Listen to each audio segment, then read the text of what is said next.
Y por último, para concluir los estudios de propaganda, ¿no?, nos queda referirnos al discurso político. Es decir, algo que, como se imaginará el público, es eminentemente práctico, tiene un carácter esencialmente práctico.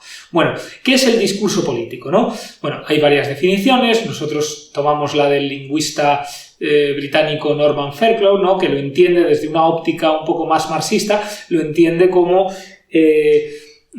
digamos, ese discurso, esa actividad social que genera justamente relaciones de poder, ¿no?, ya que, digamos, el portavoz, el que emite el discurso, tiene una cierta ventaja con respecto al receptor. Él utiliza, por condensar esta definición que veis en pantalla, él utiliza la metáfora de los médicos y los pacientes. Un médico siempre tiene la ventaja en la relación con el paciente, pues él esto lo extrapola al discurso político. Siempre el emisor, ¿no?, el actor político va a tener una ventaja a efectos de persuasión hacia el receptor de ese discurso, ¿no? Y obviamente Fairclough lo relaciona con los intereses de la clase dominante.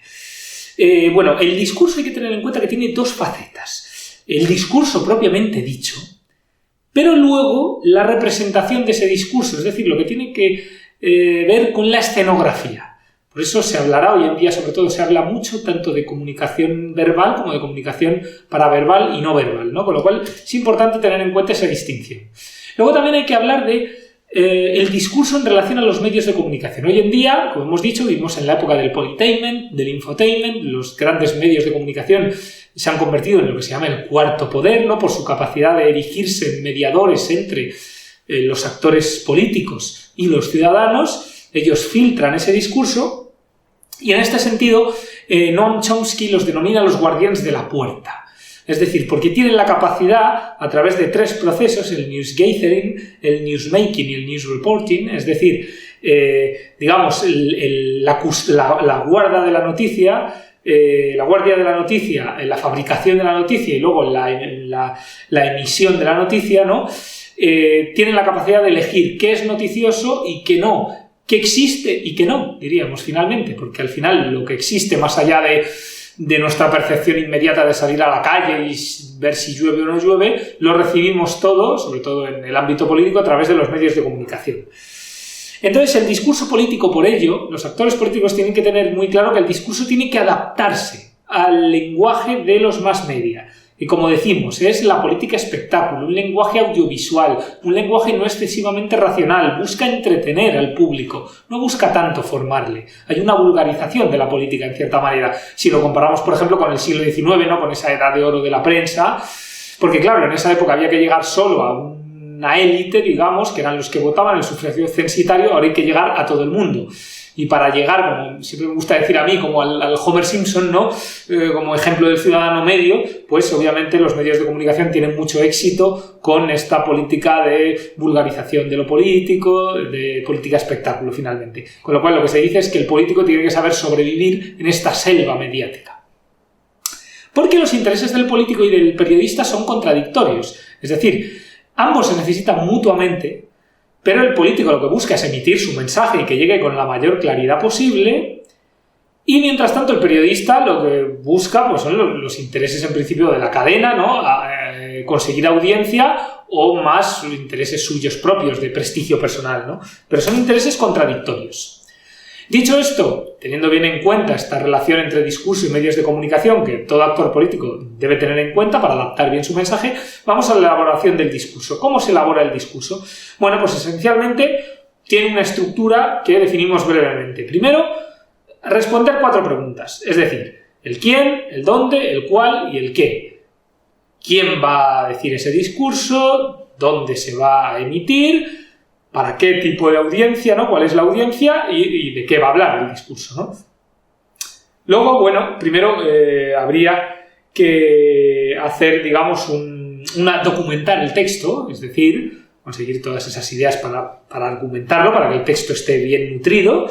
Luego, finalmente, pues, ordenar las ideas, preparar la introducción en la que tienen que estar los mensajes importantes, las ideas fuerza, que se llaman en propaganda política, para empezar con un cierto impacto.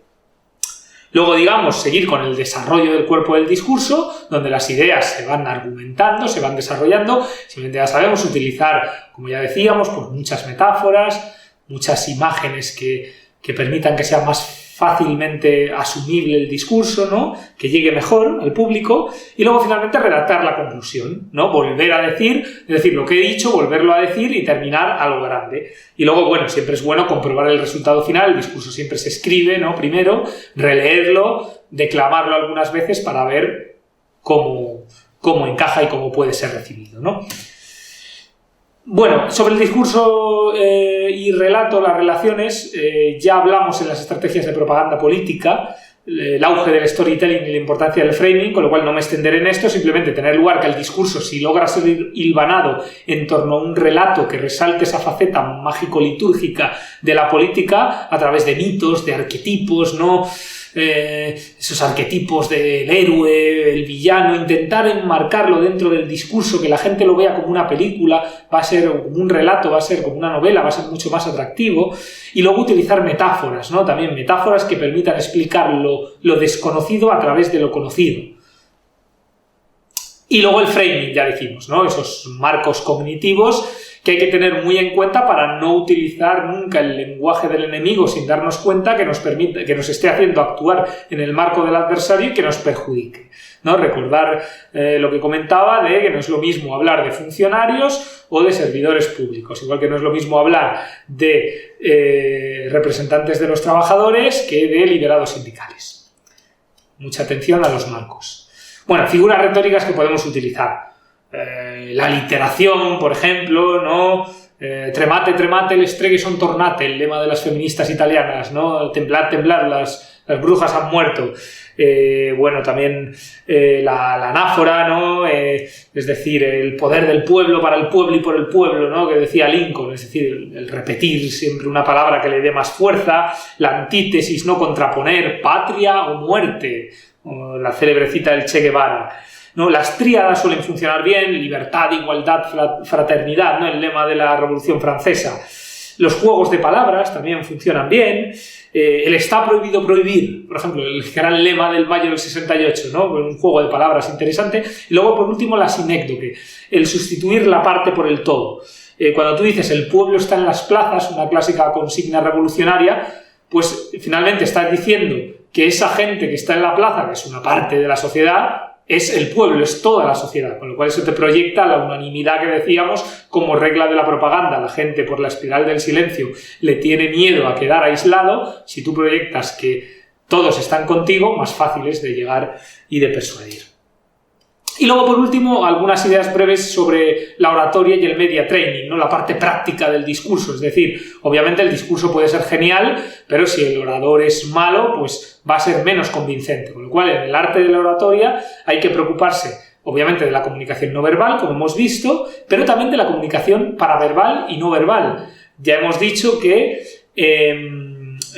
esta faceta mágico-litúrgica de la política, ¿no? Como dice, por ejemplo, Georges Bourdieu, pues hay que tener muy en cuenta este aspecto. Es decir, no solo qué digo, sino cómo lo digo. La comunicación paraverbal estaría relacionada con el tono de voz, los silencios, las montañas rusas emocionales que se generan por una voz más agresiva o más pausada, ¿no? Y la comunicación no verbal, pues todo lo que tiene que ver con la escenografía, con la estética, desde la indumentaria, la vestimenta, hasta pues el peinado, el decorado que va a haber detrás, digamos, y que de alguna manera decora, valga la redundancia, el discurso, ¿no? Hay que tenerlo muy en cuenta. Y luego sobre el media training, simplemente decir que igual que hemos dicho que el discurso debe adaptarse a los medios de comunicación, para ello suele ser interesante que los políticos, los oradores, se entrenen en técnicas de media training, porque como hemos dicho, la radio, la televisión sobre todo, ahora Internet también,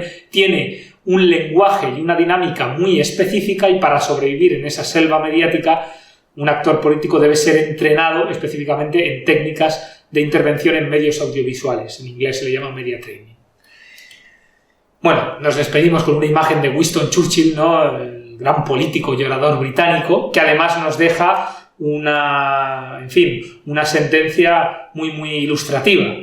Un discurso es como una sinfonía. Puede tener 3, 4 o 5 movimientos, pero debe tener una única, clara y dominante melodía.